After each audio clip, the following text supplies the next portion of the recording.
I've got a theory that not everybody watching this is going to like what I have to say, because I'm going to be talking about the apparently controversial idea of inclusion in schools. Very often these days when I talk about inclusion, people think it's all rainbows and unicorns, and they have some imaginary, hopeless idea that everybody is just going to get along regardless of anything. Nothing could be further from the truth. Because true inclusion in schools takes three things. It takes leadership, good management, and a good culture.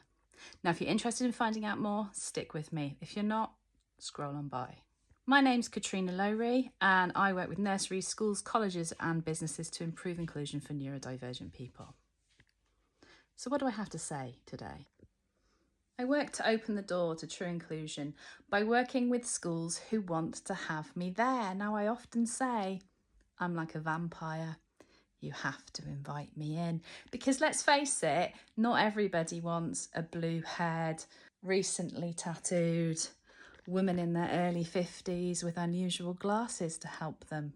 So if I'm not your flavour, don't pick me. But if I am, I might have one or two useful things that I can help you with. Here are a few ideas. It's incredibly difficult for staff to be curious when they're stressed.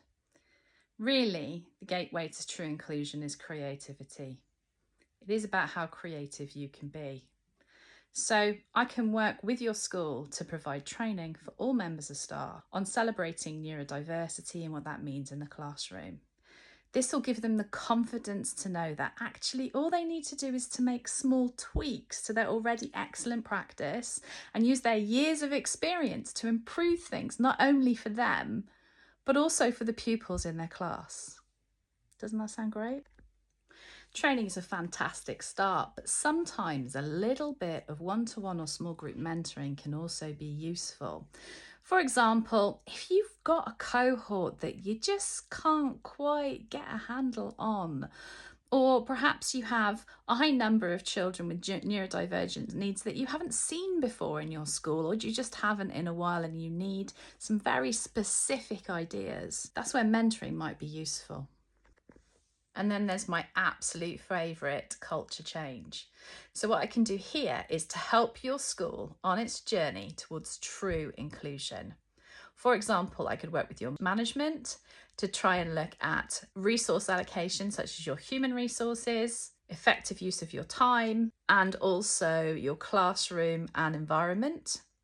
I can work with your leadership to help them find their optimism, to think about their vision, and to make a plan to take it forward. This is very exciting. The mission of true inclusion is to allow all of us to unmask and be our authentic selves within the environment within which we work, learn, or study. And you know what? It's made a real difference. Some of the schools that I've worked with have seen a massive drop in the number of children with emotionally based school avoidance, or a lowering in the number of children who were suspended or excluded from school. So that's true inclusion. Inclusion isn't just rainbow unicorns. It's about creating a sense of belonging through our diversity and being truly inclusive within our schools so everyone can benefit. So if you have any questions, queries and comments about training, mentoring or culture change in your school, please drop me a line below.